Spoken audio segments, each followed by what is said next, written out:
this has never happened before.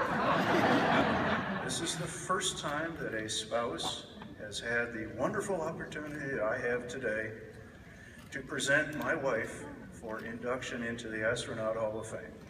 All of my friends, I think they are my friends, in the Astronaut Corps have been telling me, you know, this could be kind of risky.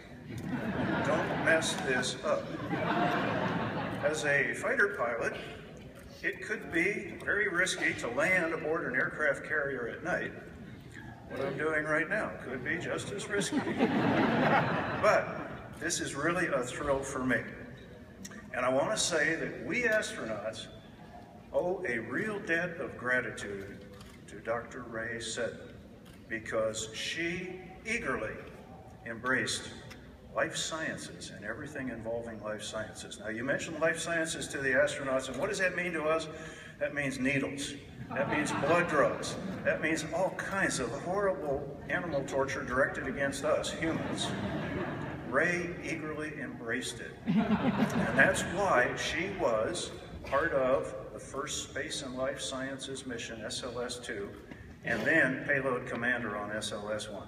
Rhea grew up in a small town in Tennessee. It used to be a small town in Tennessee called Murfreesboro. And I think half of Murfreesboro is here tonight. Can you make some noise, Murfreesboro? Yes. She has a great many friends here from Murfreesboro, and we are thrilled to have our dear friends from back home here with us tonight. You know, we've heard an awful lot about chief astronauts tonight. We have 4 former chief astronauts on the stage. We have seen several other former chief astronauts grace the stage.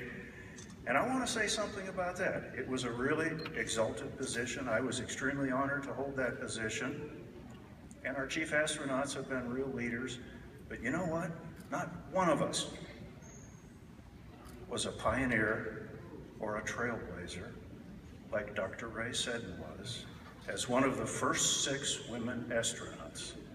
She was in that very first group, the first time we ever selected women. And we've all had an interesting career. We've all had challenges presented to us. I don't know that any of them were more significant than the challenges that got presented to our first group of women astronauts, because there was a tremendous amount of focus on the first 6 women. And I think there were a lot of people sitting there saying, can the women really hack it? Well, there is no doubt about it. The women have hacked it easily as good, if not better, than any of us ever did, because we weren't under the same microscope that they were. Rhea and I took turns flying. I flew in 1984 as the astronaut hero, and she was the astronaut spouse. 1985, she was the astronaut hero, and I got to be the astronaut spouse. I flew in 86, and it went on that way the whole time we were there. We took turns flying, so one of us would be the hero, and the other one would be the spouse. Now, I got asked all the time, did you and Rhea ever fly together in space?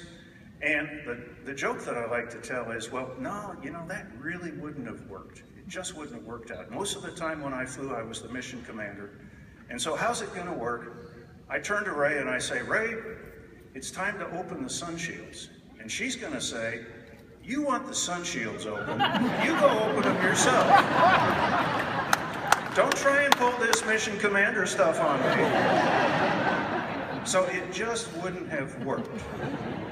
It wouldn't have worked for us to fly together. Now, okay, that's a joke, that never happened. But here's a true story. This actually did happen. When I was made chief astronaut, I couldn't supervise my wife, because in the government service, you can't be your wife's boss or supervise. So what they did was, on a piece of paper, a worthless piece of paper, they transferred her to report directly to my boss, the director of flight operations. So I remember, you know, several times I'd say, Rhea, you know what you need to do? You need to do this. And she'd say, I don't work for you. And I'd say, yes, you do. You're an astronaut. I'm the chief astronaut.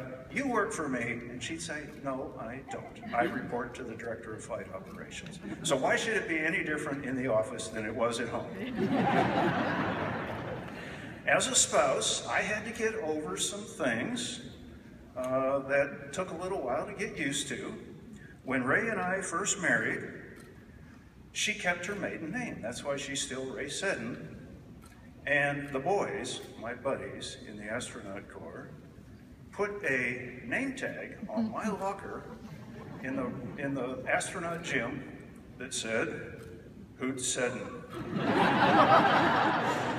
I gotta tell you, it really torqued me off. And I knew darn well that if I did what I wanted to do, which was rip that thing off the locker, throw it in the trash, there'd be another one up the very next day. So I knew that I couldn't do that. So I let it sit there for 3 years. And then I ripped it off and threw it in the trash. And fortunately, I didn't get another one.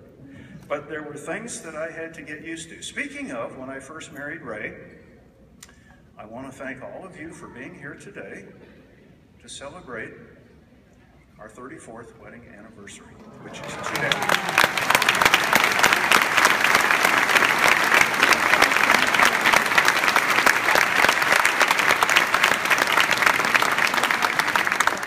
So this is the real reason that all of us are here today.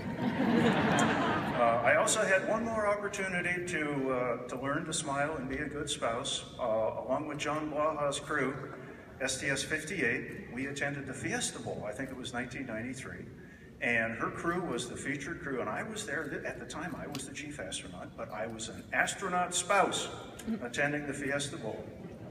You can see it coming. They had a name tag for me, and it said, Mr. Seddon. So, over the years, I have learned to handle all of this. Well, Ray and I have been extremely fortunate. We have been extremely lucky. I have been extremely lucky to have her. We enjoyed flying 8 missions between the two of us over that 18, 19 years that we spent at NASA. And we got to work with wonderful folks like these. So what an experience it has been for us. What a journey it has been for us.